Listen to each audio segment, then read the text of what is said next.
જૂનાગઢની જાણીતી આલ્ફા વિદ્યા સંકુલનમાં સર્જાયેલા વિવાદ બાદ જે જિલ્લા શિક્ષણ વિભાગ તાત્કાલિક ધોરણે એક્શન મોડમાં આવ્યું છે। જિલ્લા શિક્ષણ અધિકારીની વિશેષ ટીમ દ્વારા સંકુલ ખાતે રૂબરૂ પહોંચીને ઊંડાણપૂર્વકની જે તપાસ છે હાથ ધરવામાં આવી હતી। આ તપાસ દરમિયાન અધિકારીઓએ અસરગ્રસ્ત ચારેય વિદ્યાર્થીઓની તેમજ શાળાના આચાર્ય અને હોસ્ટેલના રેક્ટર સાથે સીધી વાતચીત કરીને સમગ્ર મામલાની માહિતી મેળવી હતી। શાળાના અન્ય વિદ્યાર્થીઓની પૂછપરછ દરમિયાન સામે આવ્યું કે વરસાદ દરમિયાન બાળકો દોડાદોડી કરી રહ્યા હોવાથી શિક્ષકે માત્ર તેમને ન કરવા માટે ટકોર કરી હતી, પરંતુ વિદ્યાર્થીને માર મારવામાં આવ્યો હોવાના વાયરલ દાવાઓના પગલે બાળકના શરીરની પણ ચકાસણી કરવામાં આવી હતી, જેમાં માર માર્યા કે શારીરિક ઈજાના કોઈ જ પુરાવા નથી કે તથ્ય મળી આવ્યા નથી। આ સામે સંકુલનની જે ભોજન વ્યવસ્થા છે અને અન્ય સુવિધાઓ છે તેનું પણ સ્થળ પર તપાસ કરવામાં આવી હતી, જેમાં હાલ પૂરતી કોઈ મોટી ક્ષતિ જણાઈ રહી નથી। જો કે શિક્ષણ વિભાગ દ્વારા આ મામલે હજુ પણ વધુ તપાસ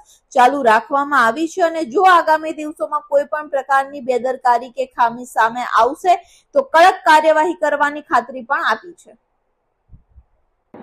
આપ જે ઘટનાની વાત કરો છો એ આલ્ફા વિદ્યા સંકુલ કે જેમાં આપણું જ્ઞાનશક્તિ રેસિડેન્શિયલ સ્કૂલ પણ ચાલે છે, ત્યાં આપ કહો છો એ ઘટનાની અમને ગઈકાલે જ જાણ થઈ કે આ પ્રકારના કથિત બાળકોને એમના જે રેક્ટર છે એમના દ્વારા માર મારવામાં આવ્યો છે અને એને ભોજનમાં મુશ્કેલી છે, પીવાનું પાણી છે એ રાત્રિ પછી નથી આપતા। આવા પ્રકારના મુદ્દાઓ અમને સોશિયલ મીડિયા મારફત એના વિડીયો મળ્યા અને એ અનુસંધાને તરત જ અડધા કલાકની અંદર જ અમારી શિક્ષણની ટીમ છે એના અધિકારીશ્રીઓ ત્યાં તપાસ માટે પહોંચ્યા હતા અને ત્યાં જઈને જાતખરાઈ કરવામાં આવેલ છે।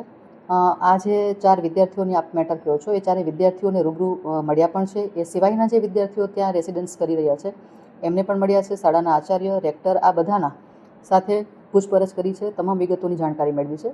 પણ આ જે ઘટના 31/7 બનેલી છે એમાં આ 4 વિદ્યાર્થીઓ એમ કહે છે કે અમને માર મારવામાં આવ્યો છે, પણ અન્ય જે બીજા વિદ્યાર્થીઓ છે એમને આ બાબતે પૂછતા કે આ બાળકોને સાંજે 5:30ના સમયે વરસાદ જેવો માહોલ હતો અને થોડો વરસાદ ચાલુ હોય એ સમયે લોકો લોબીમાં દોડાદોડી કરતા હતા, તો ત્યારે એમને દોડવાનું ના પાડી અને એ માન્યા નહીં એટલે થોડું ખીજાયા હતા, પણ કોઈ મારપીટ કરી હોય એવા અન્ય કોઈ વિદ્યાર્થીઓએ જણાવ્યું નથી।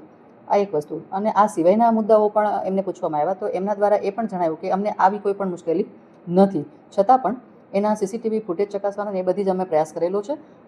એમના આગળના 3 દિવસોના સીસીટીવી ફૂટેજ અમે ચકાસ્યા છે, પણ એમાં પણ આવી કોઈ મેટર જોવા નથી મળી। છતાં પણ હજુ પણ જો આ વિદ્યાર્થીઓના વાલીઓએ કાંઈ પણ કહેવાનું હશે, અમને હજી પણ એમના દ્વારા કોઈ પણ ફરિયાદ ફરી પાછી કરવામાં આવશે તો ચોકસાઈથી અને ઊંડાણપૂર્વકની ફરી પાછી તપાસ પણ કરવામાં આવશે। અત્યાર સુધીમાં પ્રાથમિક માહિતી તો લઈ જ લીધી છે બધી, પણ એમાં પ્રાથમિક માહિતીમાં આવું કોઈ વસ્તુ જોવા હાલ મળી નથી, પણ હજી આ તપાસ શરૂ જ છે, પૂરી નથી થઈ અહીંયા।